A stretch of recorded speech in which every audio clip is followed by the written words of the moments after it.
Bonjour, mesdames et messieurs, Sénégalaises et Sénégalais de l'intérieur et de la diaspora, frères et sœurs africains, hôtes étrangers qui vivaient parmi nous, démocrates, républicains, militants de la bonne gouvernance, de l'état de droit et de la démocratie de par le monde, je voudrais, en ces moments graves, difficiles et dangereux que vit notre nation, m'adresser au président de la République du Sénégal, M. Macky Sall, en vous prenant à témoin.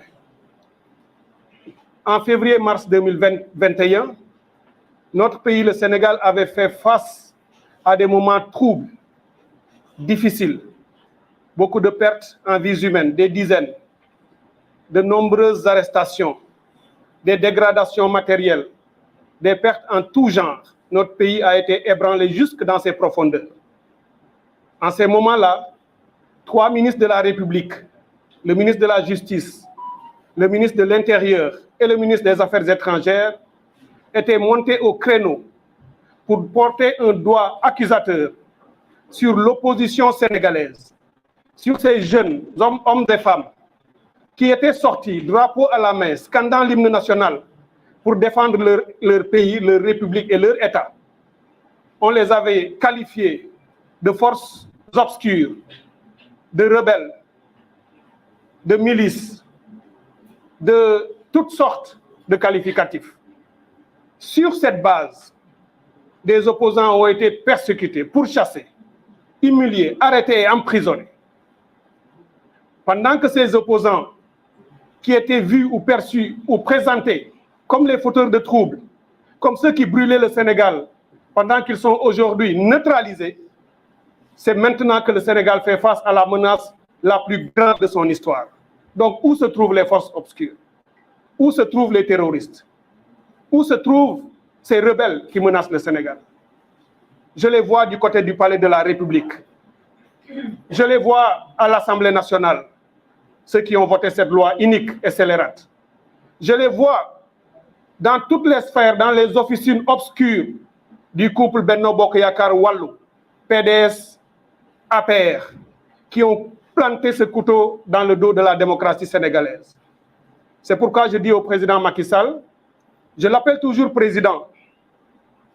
Certains de mes amis me disent, Cheikh Tidiane, cet homme ne mérite plus ton respect. Je leur ai répondu en leur disant, il sera encore mon président jusqu'au 2 avril 2024. Au-delà de cette date, il ne le sera plus.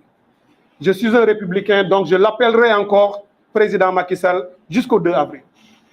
Mais par l'acte qu'il a posé le 3 février dernier, cet acte consistant à signer un décret qu'il sait manifestement illégal, illégitime, il a violé la Constitution, il a violé son serment et il a fait acte de parjure.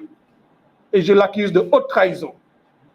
S'il reste au pouvoir jusqu'au 2 avril, sans avoir organisé des élections, je demande à la communauté internationale, et je félicite et remercie tous ces pays et toutes ces organisations qui ont pris fait et cause pour le Sénégal, qui ont compris qu'il faut se mettre du bon côté de l'histoire et être aux côtés du peuple sénégalais en lutte, et qui ont fait des déclarations extrêmement claires pour dire au président sénégalais qu'il a tort et qu'il faut qu'il recule.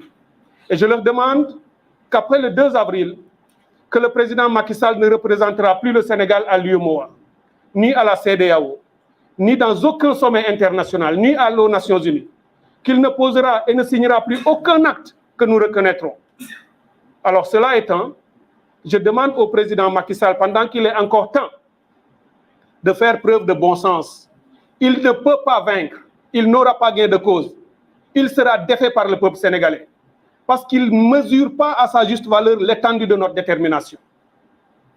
On peut et on est prêt à tout sacrifier pour l'honneur et la dignité de cette nation. Et on le fera. Alors il a un choix à faire ici et maintenant. Il a le choix entre une petite reculade aujourd'hui, qui fera sans doute mal à tous ces turiféraires qui sont autour de lui, parce qu'ils savent que leurs privilèges s'arrêteront. Mais il choisira l'honneur plutôt qu'un déshonneur éternel et durable. C'est à lui de faire ce choix. Cela lui appartient. Je voudrais terminer